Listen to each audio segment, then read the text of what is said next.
Hi, we're Chris and Jen. We're a couple of hard-working Canadians that have grown tired of the cold winters.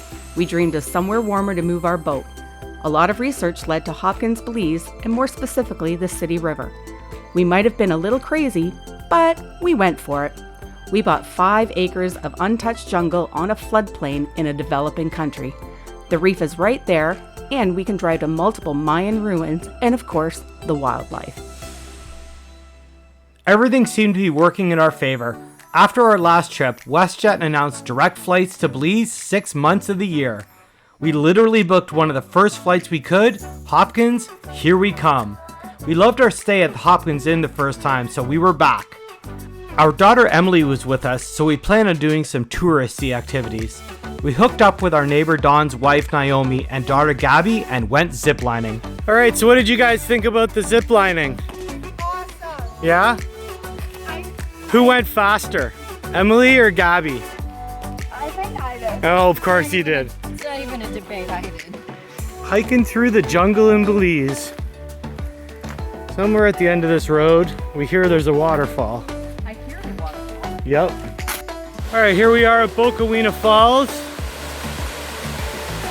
There's Jen, the hiker, Naomi. Looking pretty good over there. Having a little break. The girls were almost the same age and were getting along great. We hung out at the falls for a while and I even climbed to the top. Wow, was it spectacular. That night we tried Pear's Place for the first time. It's now one of our favorites. A couple days later, new friends invited us to an American Thanksgiving. So cool. All right, we're at our Thanksgiving dinner. It's absolutely pouring. It's been pouring all day. In fact, it's pretty much been raining for the last 3 days. We had found another great restaurant called Bahay Fiesta. There are over 30 restaurants in the Hopkins area, from local fare to 5-star fine dining. We haven't been disappointed yet. The owners are Filipino and man did they put on a spread. Roasted pig. The weather finally cooperated and we were able to get to work on the property. All right, we're starting our first garden bed. Palm trees. We got the silkgrass kids. We were so glad to be able to get something done. The weather wasn't great this trip, but in saying that, I've been down there over 20 times and I have been incredibly lucky with the weather. The clearing, the cleaning, the bonfires, it all continued. And we now had our first garden. While I worked with the guys, Jen did a great tour of the progress so far. Take it away, babe. So here's our entrance to our property currently. And the running water that comes between the properties. Nice little river, inlet river for drainage. It's been raining a lot, as you can see. And there's Anthony and Gil with Chris and Chris's new garden nursery that he built the other day. Another low wet spot that I have to cross the board. Let's hope I don't fall, especially with this camera in my hand. So there's the first mangrove that marks the corner of our property.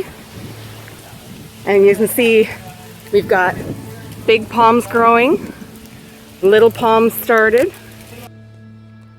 The riverfront was really starting to take shape. Opening it up was making such a huge difference in how much air was allowed to blow through the property.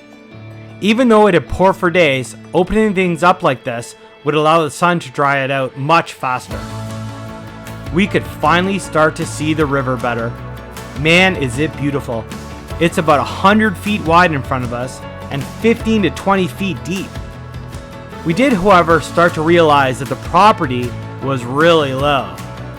We would need to figure something out for that. We continued to mark the trees to be removed strategically. And yes, the crabs. It was shocking how many there were.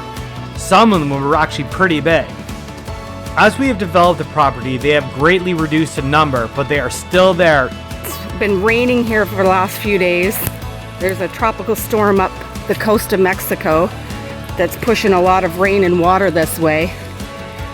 Where the mangrove starts right about here, we're going to keep the mangrove, and right all along in here,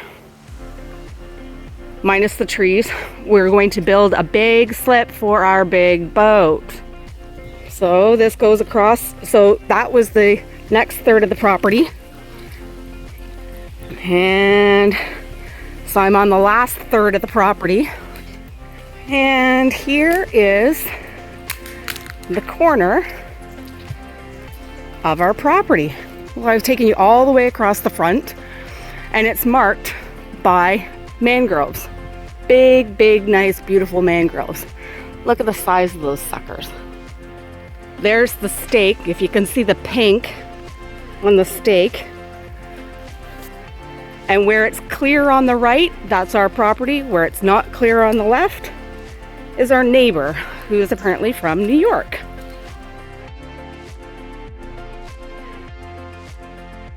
Speaking of neighbors, we've been trying to figure out who ours are. It's not as easy as you would think. Most expats that buy property in Belize do what we did and buy it in a company name, or in many cases, it's just a numbered company. We got lucky, and Anthony, the owner of the company helping us clear the property, just so happened to have helped clear for one of our neighbors, Paulo, so we now knew his phone number. There were a grouping of acreages on the Bocatura bank, and he was furthest from us.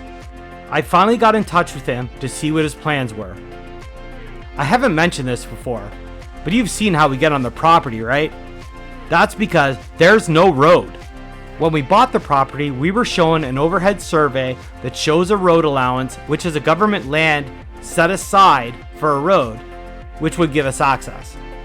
We were also driven down the Bocatura Road and shown where that road allowance would actually tie in.